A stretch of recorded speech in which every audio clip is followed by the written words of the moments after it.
ಆತ್ಮೀಯ ಬಂಧುಗಳೇ, ಶ್ರೀರಾಮಚರಿತಮಾನಸ ಲಂಕಾಕಾಂಡ ಇದರಿಂದ ಚೌಪಾಯಿಗಳು, ದೋಹೆ ಮತ್ತು ಛಂದಸ್ಸುಗಳನ್ನು ತಿಳ್ಕೊಳ್ಳೋಣ. ಬಹು ರಾಮ ಲಕ್ಷ್ಮಣ ದೇಖಿ ಮರ್ಕಟ್ ಭಾಲು ಮನ್ ಅತಿ ಅಪಡರೆ ಜನು ಚಿತ್ರ ಲಿಖಿತ ಸಮೇತ ಲಕ್ಷ್ಮಣ ಜಹ ಸೋ ತಹ ಚಿತವಹಿ ಖರೆ ನಿಜ ಸೇನ ಚಕಿತ ಬಿಲೋಕಿ ಹಸಿ ಸರ್ ಚಾಪ ಸಜಿ ಕೋಸಲ ಧನಿ ಮಾಯಾ ಹರಿ ಹರಿ ನಿಮಿಷ ಮಹು हरषि सकल मरकट अनि बहुरी राम सब तन चितई बोले बचन गबीर द्वंद बुद्ध देखहु सकल श्रमित भये अति बीर अस कही रथ रघुनाथ चलावा विप्र चरण पंकज सिरुनावा तब लंकेश क्रोध उर छावा गर्जत तर्जत सन्मुख धावा जीते हु जे भट संजुग माही सुनु तापस में तिन्ह सम नाही रावण नाम जगत जस जाना लोकप जाके बंदी खाना खर दूषण बिराध तुम मारा बधेहु व्याध इव बाली बिचारा निसिचर निकर सुभट संघारेहु कुंभकरण घन नादहि मारेहु आजु बयरु सबु लेवु निबाही चौ रन भूप भाजी नहीं जाही आजु करवु खलु काल हवाले परेहु कठिन रावण के पाले सुनी दुर्बचन काल बस जाना बिहसी बचन कह कृपा निधाना सत्य सत्य सब तव प्रभुताई जल्पसी जनी देखाವು ಮನುಸಾಯಿ. ಇವು ಚೌಪಾಯಿಗಳು, ದೋಹೆ ಮತ್ತೆ ಛಂದಸ್ಸು. ಈಗ ಇದರ ಅರ್ಥವನ್ನ ತಿಳ್ಕೊಳ್ಳೋದಕ್ಕೆ ಪ್ರಯತ್ನ ಮಾಡೋಣ. ತುಳಸಿದಾಸರು ಏನು ಹೇಳ್ತಾರೆ ಅಂತಂದ್ರೆ, ರಾವಣ ನೋಡ್ತಾನೆ ತನ್ನ ಕಡೆಯವರೆಲ್ಲರೂ ಕೂಡ ನಾಶ ಆಗಿರೋದನ್ನ ನೋಡಿ, ಈಗ ನಾನು ಮಾಯೆಯನ್ನ ರಚಿಸಿ ನಾನು ಹೋರಾಡಬೇಕು ಅಂತ ನಿರ್ಧಾರ ಮಾಡಿ ಮಾಯೆಯನ್ನ ರಚಿಸ್ತಾನೆ. ಆದರೆ ಮಾಯಾಪತಿಯಾದಂತಹ ಶ್ರೀರಾಮನ ಮೇಲೆ ಅದು ಯಾವುದೇ ಪರಿಣಾಮ ಬೀರಲಿಲ್ಲ. ಆದರೆ ಲಕ್ಷ್ಮಣನ ಸಹಿತ ವಾನರ್ ಎಲ್ಲರೂ ಕೂಡ ಆ ಮಾಯ ನಿಜಾನೇ ಅಂತ ತಿಳ್ಕೊಳ್ತಾರೆ. ಆ ಮಾಯ ಪ್ರಭಾವದಿಂದ ಏನಾಯ್ತು, ವಾನರರು ನಿಶಾಚರರ ಸೈನ್ಯದಲ್ಲಿ ಲಕ್ಷ್ಮಣನ ಸಹಿತ ಅನೇಕ ರಾಮರನ್ನ ನೋಡ್ತಾನೆ. ಎಲ್ಲಿ ನೋಡಿದ್ರು ರಾಮ ಲಕ್ಷ್ಮಣರೇ ಕಾಣಿಸ್ತಾ ಇದ್ದಾರೆ. ಆ ರೀತಿ ಮಾಯೆಯನ್ನ ಅವನು ರಚನೆ ಮಾಡ್ತಾನೆ. ವಾನರ ಭಲ್ಲೂಕಗಳು ಬಹಳ ಜನ ಇದ್ರು. ಅವರೆಲ್ಲರೂ ಕೂಡ ರಾಮ ಲಕ್ಷ್ಮಣರನ್ನ ನೋಡಿ ಮಿಥ್ಯಾ ಭಯಕ್ಕೆ ಒಳಗಾಗ್ತಾರೆ. ಏನೋ ಒಂಥರ ಅವರಿಗೆ ಭಯ ಶುರುವಾಗ್ಬಿಡುತ್ತೆ. ಅಂದ್ರೆ ಸುಳ್ಳೆ, ಅದು ನಿಜವಾಗ್ಲೂ ಅಲ್ಲ, ಅದು ಮಿಥ್ಯಾ ಭಯ. ಲಕ್ಷ್ಮಣನು ಸೇರಿದಂಥವ್ರು ಬರೆದಂತಹ ಚಿತ್ತಾರದಂತೆ ನಿಂತಲ್ಲೇ ನಿಂತು ಬಿಡ್ತಾರೆ. ಎಲ್ಲೆಲ್ಲಿ ನಿಂತಿದ್ರು ಅಲ್ಲೇ ಸ್ಟ್ಯಾಚ್ಯೂ ಅಂತ ಹೇಳ್ತಾರಲ್ಲ, ಆ ರೀತಿ ನಿಂತ್ಕೊಂಡ್ಬಿಡ್ತಾರೆ.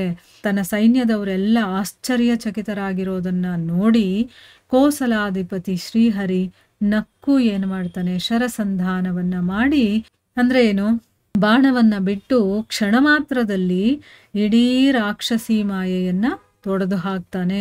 ಅದಕ್ಕೋಸ್ಕರ ಏನಾಯ್ತು, ವಾನರ ಸೇನೆಯವರಿಗೆಲ್ಲನೂ ಕೂಡ ಸಂತೋಷ ಆಯಿತು. ಆಗ ಶ್ರೀರಾಮ ಎಲ್ಲರ ಕಡೆ ನೋಡಿ ಗಂಭೀರವಾಗಿ ಈ ರೀತಿ ಹೇಳ್ತಾನೆ, ವೀರರಾದ ನೀವೆಲ್ಲರೂ ಕೂಡ ಬಹಳ ಬಳಲಿದ್ದೀರಾ. ಅದಕ್ಕೋಸ್ಕರ ನನಗೂ ಮತ್ತೆ ರಾವಣನಿಗೂ ನಡೆಯುವಂತಹ ದ್ವಂದ್ವ ಯುದ್ಧವನ್ನ ನೀವು ನೋಡಿ. ಈಗ ನೀವೆಲ್ಲ ಹೋರಾಡಿದ್ದು ಸಾಕು, ಯುದ್ಧ ಮಾಡಿದ್ದು ಸಾಕು. ಈಗ ನಾನು ರಾವಣ, ಯಾಕಂದ್ರೆ ಅವ್ರ ಕಡೆಯವರೆಲ್ಲ ಸತ್ತು ಹೋಗಿದ್ದಾರೆ, ಇವನೊಬ್ಬನೇ ಇರೋದೀಗ. ಅದಕ್ಕೋಸ್ಕರ ನಾವು ದ್ವಂದ್ವ ಯುದ್ಧವನ್ನ ಮಾಡ್ತೀವಿ, ಅದನ್ನ ನೀವು ಆರಾಮಾಗಿ ನೋಡಿ ಅಂತಂದ್ಬಿಟ್ಟು ಹೇಳ್ತಾನೆ. ಹೀಗೆ ಹೇಳಿ ಶ್ರೀ ರಘುನಾಥ ಬ್ರಾಹ್ಮಣರ ಚರಣ ಕಮಲಗಳನ್ನ ಮನಸ್ಸಲ್ಲೇ ವಂದನೆ ಮಾಡ್ಕೊಂಡು ರಥವನ್ನ ಮುಂದೂಡ್ತಾನೆ. ನೋಡಿದ್ರ, ರಾಮ ಇಲ್ಲಿ ತೋರಿಸ್ಕೊಡ್ತಾ ಇದ್ದಾನೆ, ಯಾವುದೇ ಕೆಲಸಕ್ಕೆ ಹೋಗ್ಬೇಕಾದ್ರೂ ಕೂಡ ಆ ಭಗವಂತನ ನೆನೆಸ್ಕೊಳ್ತೀವಲ್ವಾ, ಅದಕ್ಕಿಂತ ಹೆಚ್ಚಾಗಿ ಬ್ರಾಹ್ಮಣರನ್ನ, ಯಾರು ಬ್ರಹ್ಮನನ್ನ ತಿಳಿದಿರ್ತಾರೋ, ಆ ಭಗವಂತನ ಬಗ್ಗೆ ಯಾರಿಗೆ ಜ್ಞಾನ ಇರುತ್ತೋ ಅವರನ್ನ ಮನಸ್ಸಲ್ಲಿ ಸ್ಮರಣೆ ಮಾಡ್ಕೊಳ್ತಾ ಇದ್ದಾನೆ. ಬ್ರಾಹ್ಮಣರು ಅಂದಿದ ತಕ್ಷಣ ಇಲ್ಲಿ ಜಾತಿಯಿಂದ ಬ್ರಾಹ್ಮಣರು ಅಂತಲ್ಲ, ಕರ್ಮದಿಂದ ಬ್ರಾಹ್ಮಣರಾಗಿರ್ತಾರಲ್ಲ ಅವರು, ಬ್ರಹ್ಮನನ್ನ ತಿಳ್ಕೊಂಡವ್ರನ್ನ ಬ್ರಾಹ್ಮಣರು ಅಂತ ಕರೆಯೋದು. ಸೊ ಅವರನ್ನ ಮನಸ್ಸಲ್ಲಿ ನೆನೆಸ್ಕೊಂಡು ರಥವನ್ನ ಮುಂದೂಡ್ತಾನೆ.